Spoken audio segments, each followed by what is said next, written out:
équipe constituée de joueurs qui ont parfait leur formation. Remplaçant, nous avons les dossards de Ismaël Diarra. On attend donc le coup de sifflet donc, des habits guinéens qui viennent donc de partir pour France malienne. Attention, dégagement en catastrophe.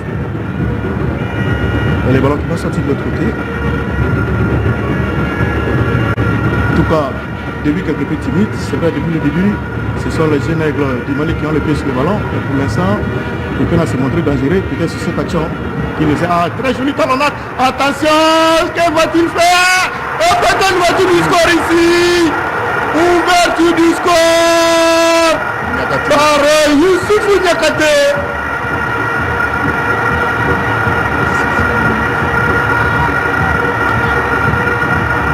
Et le salut militaire, Omer Soumaré, belle attente donc pour les Aigles du Mali qui vient d'ouvrir le score sur cette action.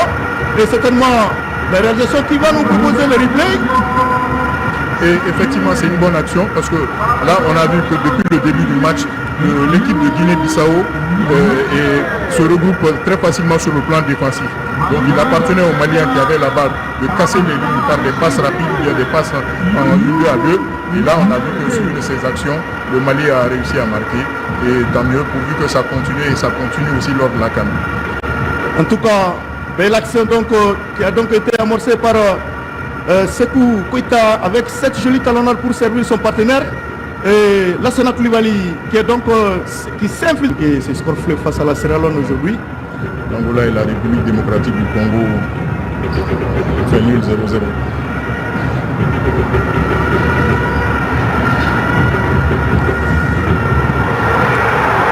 Le deuxième but du Mali.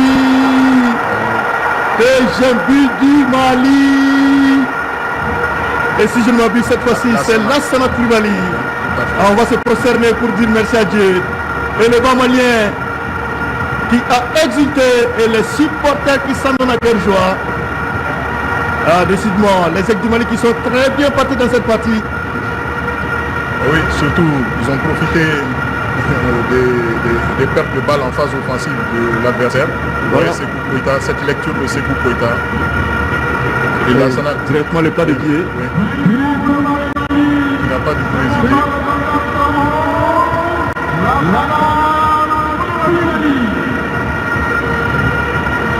Après un quart d'heure de jeu, Mali n'a pas trop bien joué.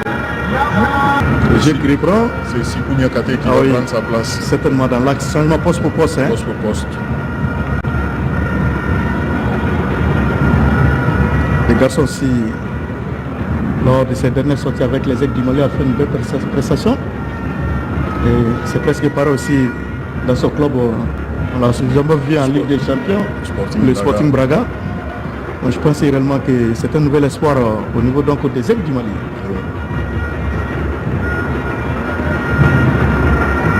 Attention, descend dans la surface de réparation. Falaï Sako, attention, et l'égalisation, plutôt la réduction du score. La réduction du score. Mama Samba. Oui, le 217 Mama Samba Baldé, qui vient donc de réduire le score à cette 37e minute de jeu. Sur une incompréhension.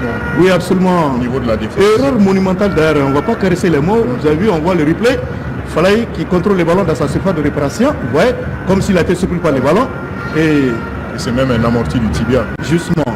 Donc je pense réellement qu'à ce niveau, c'est impardonnable. Et finalement, il va s'en sortir avec une rentrée de touche. Voilà maintenant.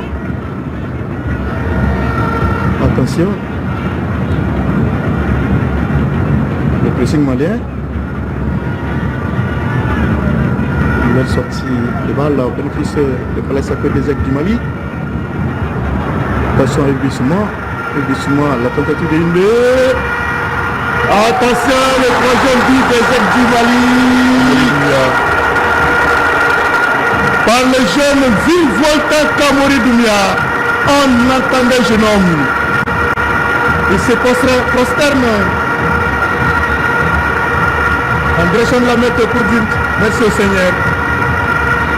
En tout cas, Kamori, il vient donc de semer l'hystérie ici au stade du 26 mars de Rimadio. Nous voyons le replay de cette action avec Soumaré. Il puis Soumaré de l'action.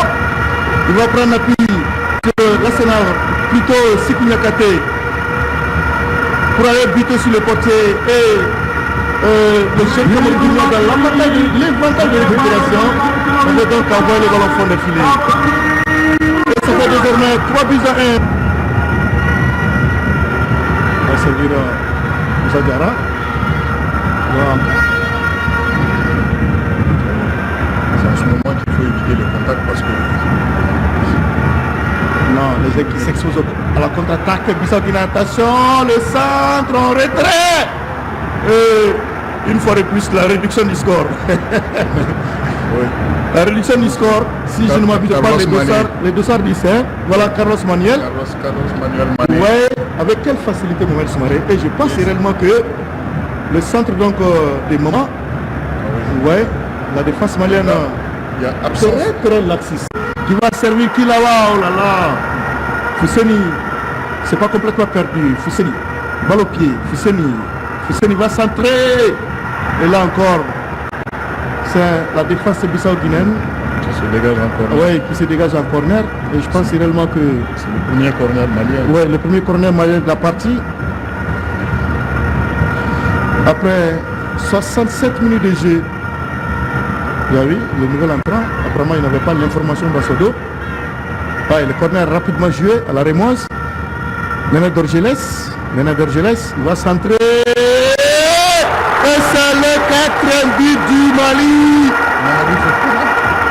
Non, je crois que c'est Sikou Niakate. Oui, Sikou Niakate. Il va donc forcer l'addition pour le Mali.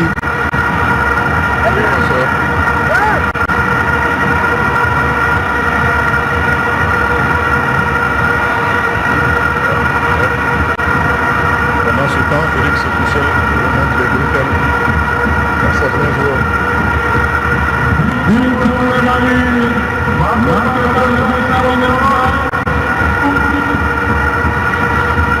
Voilà, Mohamed Soumaré, nous voyons le replay de cette action, Nena Dorgeles, voilà, qui se dépasse donc de son vis-à-vis pour s'entrer dans la surface de réparation et directement la reprise de Sikou Niakate, le défenseur central de Braga, qui permet donc au 7 du Mali de corser l'addition.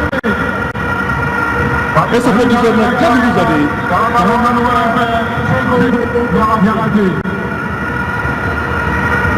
Alors, légèrement détourné par le pied d'un défenseur bissau-guinéen quand même.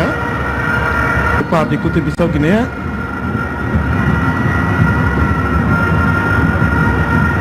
Attention à la perte de balle. Oh, le 5e but du Mali.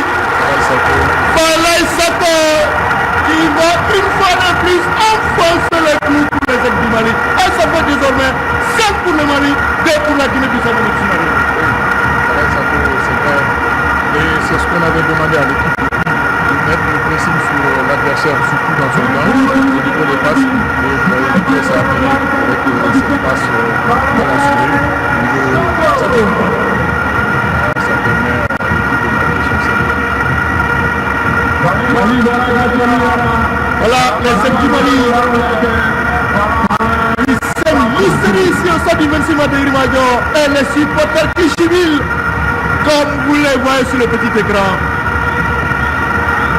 Mesdames et messieurs, c'est la fête ici au stade du 26 mars de Irimadio. Et les Bissau-Guinéens, voilà, nous revoyons le replay de cette action. Ballon chippé à la défense et d'un petit extérieur du pied droit. Il envoie le ballon au fond des filets. Ah ben il fallait jouer certainement avec un centre, mais c'est pas perdu. Les Maliens qui combinent à l'entrée de la surface. Et le 6e but du Mali. 6e but du Mali avec ses boulets de canon. La frappe d'Aïtagé Samassegou, si je ne m'abuse. Et la réalisation certainement qui nous permettra donc de revoir cette action.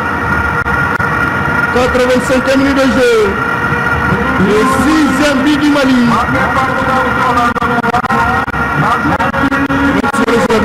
C'est un match qui prend finalement les proportions d'un carton. La qui arrive, c'est qui débat de cette action pour Nena Dorgeles.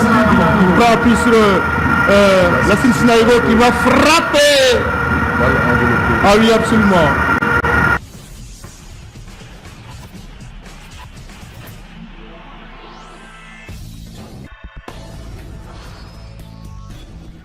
اتخذ الإسباني دافيد ديخيا خارج مانشستر يونايتد قرار بشأن فريقه الجديد بحسب تحقيق صحفي إنجليزي.